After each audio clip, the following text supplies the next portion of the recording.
Nama aku Rosadianti Putri dengan NIM 208240126. Kalian pernah gak sih ngalamin situasi komunikasi yang bikin bingung, bikin salah paham, atau bahkan jadi masalah besar? Entah itu di lingkungan kampus, di kantor, ataupun di media sosial. Ternyata komunikasi itu gak sesimpel asal ngomong. Ada aturannya, ada konteksnya, dan ada jebakan hoaks juga. Apalagi kalau kalian udah masuk ke dunia organisasi, semuanya itu kompleks. Nah, di video kali ini kita bakalan bahas beberapa kasus nyata soal komunikasi organisasi, dari viralnya di media sosial sampai konflik karena perbedaan budaya kerja. Soal kasus yang pertama, dari kasus yang di atas, pernyataan ke-1 kita akan menganalisis komunikasi internal dan eksternal yang seharusnya dilakukan oleh perusahaan X tersebut. Komunikasi internal itu tentunya sangat penting karena untuk menjaga kepercayaan, mengontrol persepsi dari kalangan karyawannya, dan yang terakhir untuk menjaga stabilitas operasional perusahaan selama krisis. Ada beberapa langkah strategis yang seharusnya dilakukan. Yang pertama, menyampaikan informasi dengan jujur dan jelas. Yang kedua, libatkan pimpinan langsung. 3. Buka ruang diskusi dengan karyawan. Dan yang keempat, tegaskan kembali nilai dan etika kerja. Selanjutnya ada komunikasi eksternal. Ini berfungsi untuk mengendalikan opini publik, menanggapi media, dan memulihkan reputasi. Ada beberapa langkah yang bisa dilakukan.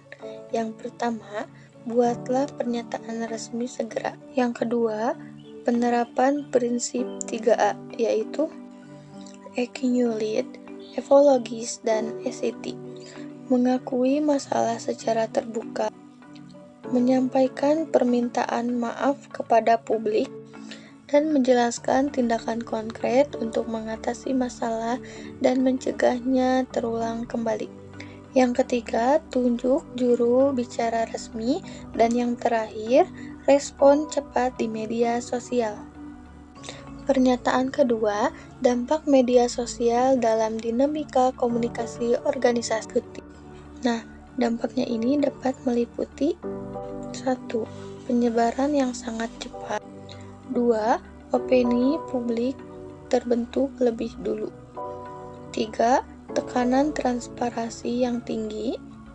Yang keempat, ada risiko trial by sosial media, yang dimana publik bisa memberikan vonis terhadap individu maupun institusi tanpa proses verifikasi atau keadilan yang memadai. Dan yang terakhir yaitu bisa dijadikan alat pemulihan. Pernyataan ketiga, ada strategi komunikasi organisasi yang efektif dapat memulihkan reputasi perusahaan. Strateginya itu ada 3 tahap. Tahap pertama yaitu respon cepat, yang dimana pertama membentuk tim krisis. Yang kedua, klarifikasi dan meminta maaf. Dan yang ketiga, tindak pelaku jika terbukti. Tahap keduanya yaitu perbaikan, yang dimana pertamanya audit budaya kerja, yang kedua pelatihan etika dan komunikasi, dan yang terakhir update rutin ke publik. Dan yang terakhir tahap ketiganya jangka panjang, yaitu pertama kampanye nilai positif, yang kedua libatkan influencer dan publik, yang terakhir fokus pada solusi dan transparansi.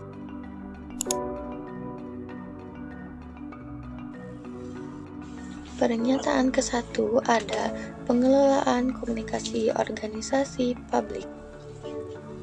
Pertama, responsif dan proaktif. yang dimana segera beri tanggapan atas keluhan warga, jangan sampai nunggu viral dulu. Yang kedua ada satu suara satu akun resmi, yang dimana gunakan akun resmi dengan juru bicara yang konsisten. Yang ketiga, koordinasi internal cepat. Informasi harus lancar dari lapangan ke humas. Yang keempat ada transparansi dan empati, yang dimana akui keterbatasan, beri info solusi, dan tunjukkan kepedulian. Terus yang terakhir ada monitoring media sosial, yang dimana aktif pantau dan tunjukkan respon sebelum isu membesar. Nah, masuk pernyataan yang kedua, yaitu peran media sosial sebagai kontrol publik. Nah, yang pertama bisa buatlah sarana aspirasi untuk warga, yang dimana masyarakat bisa menyampaikan langsung keluhan atau kritiknya. Yang kedua ada alat pengawasan publik, yang dimana warga ikut mengawasi layanan dan kinerja pemerintah. Yang ketiganya ada mengadakan suara, pengganda suara. Keluhan satu orang bisa viral dan memicu tekanan kolektif. Yang keempat ada pemicu akuntabilitas. Ini tuh maksudnya kayak memaksa instansi lebih transparan, terbuka, dan tanggap. Pernyataan ketiga ada literasi media, yang dimana perspektif ganda antara pemerintah dan masyarakat. Nah, kita masuk ke yang pemerintah dulu. Yang pertama, kita perlu memahami cara kerja media sosial.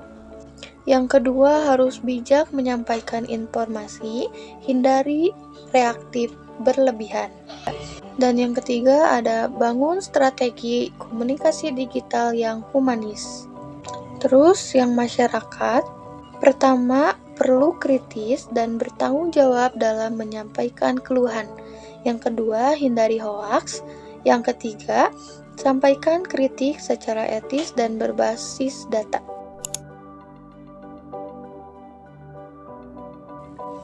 Pernyataan pertama yaitu analisis hambatan komunikasi organisasi yang terjadi di kasus ini. Nah, konflik ini tuh mencerminkan benturan budaya komunikasi antar generasi, yang dimana salah satu tantangan umum dalam organisasi modern yaitu hambatan yang muncul antara lain. 1. Gaya komunikasi yang berbeda. Senior menggunakan bahasa formal dan struktural, sedangkan anak muda menggunakan bahasa yang santai dan langsung. Yang kedua, media tidak sejalan. Senior itu lebih suka email dan rapat resmi, sedangkan anak muda lebih suka di chat kayak WhatsApp gitu. Juga ada kurangnya empati dan saling paham, yang dimana tiap generasi itu merasa dirinya berkomunikasi dengan tepat. Yang keempat, salah tafsir pesan, yang dimana gaya yang berbeda itu sering bikin salah paham atau salah diartikan. Dan yang terakhir ada strukturnya yang kaku. Komunikasi top down membuat anak muda enggan berbicara terbuka. Pernyataan kedua itu ada strategi menyatukan gaya komunikasi. Untuk menjembatani perbedaan budaya komunikasi ini, perusahaan perlu menerapkan beberapa strategi, yaitu 1. Bangun budaya komunikasi yang fleksibel. 2. Buat panduan komunikasi bersama. Yang ketiga, ada pelatihan komunikasi antar generasi. Yang keempat, forum diskusi terbuka. Dan yang terakhir, gunakan platform kolaboratif.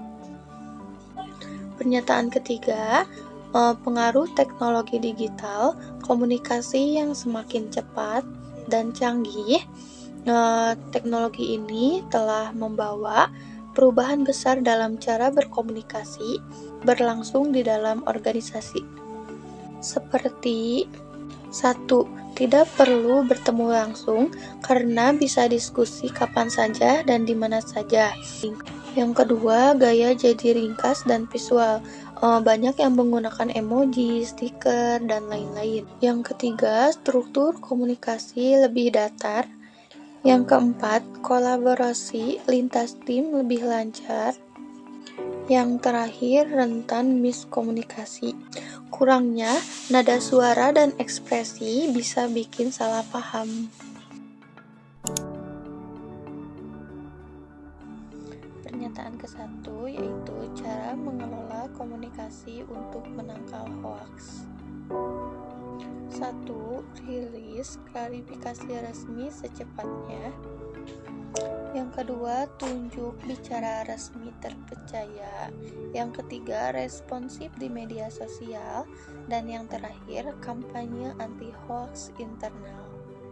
Yang dimana edukasi mahasiswa dan staf untuk selalu cek fakta sebelum menyebarkan informasi apapun itu. Nah, pernyataan yang kedua, pentingnya literasi media di organisasi pendidikan. Yang pertama, harus cegah penyebaran informasi yang palsu. Yang kedua, bangun budaya berpikir kritis.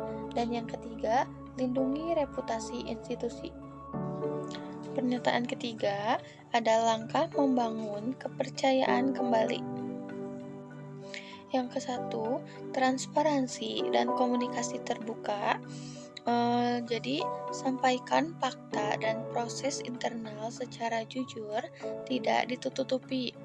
Nah, yang keduanya, perkuat komunikasi dua arah. Jadi, libatkan mahasiswa dan dosen dalam diskusi atau forum klarifikasi. Nah, yang ketiganya ada konsistensi pesan dari semua level. Pastikan semua pihak di dalam kampus menyampaikan pesan yang sama. Terus yang keempatnya ada kampanye komunikasi positif, yang dimana tampilkan aktivitas dan pencapaian kampus untuk memulihkan citra. Nah, yang terakhir ada monitoring dan evaluasi rutin. Ini awasi persebaran info di media sosial agar bisa dicegah sejak dini bila muncul isu baru. Pernyataan pertama, adanya bentuk-bentuk hambatan komunikasi lintas budaya. Yang pertama, gaya komunikasi langsung dan tidak langsung. Yang kedua, persepsi terhadap hierarki. Yang ketiga, perbedaan makna bahasa tubuh ataupun gerakan. Nah, yang keempat ada asumsi bersama yang tidak universal. Yang terakhir, kecenderungan etnosentrisme. Pernyataan 2, pentingnya literasi komunikasi lintas. 1. Memahami perbedaan dan nilai norma budaya. Yang kedua, kita harus bisa adaptasi dengan gaya komunikasi. 3. Kita harus bisa menghindari salah tafsir dan konflik. Yang keempat, meningkatkan efektivitas kerja tim global. Dan yang terakhir, membangun sensitivitas antar budaya.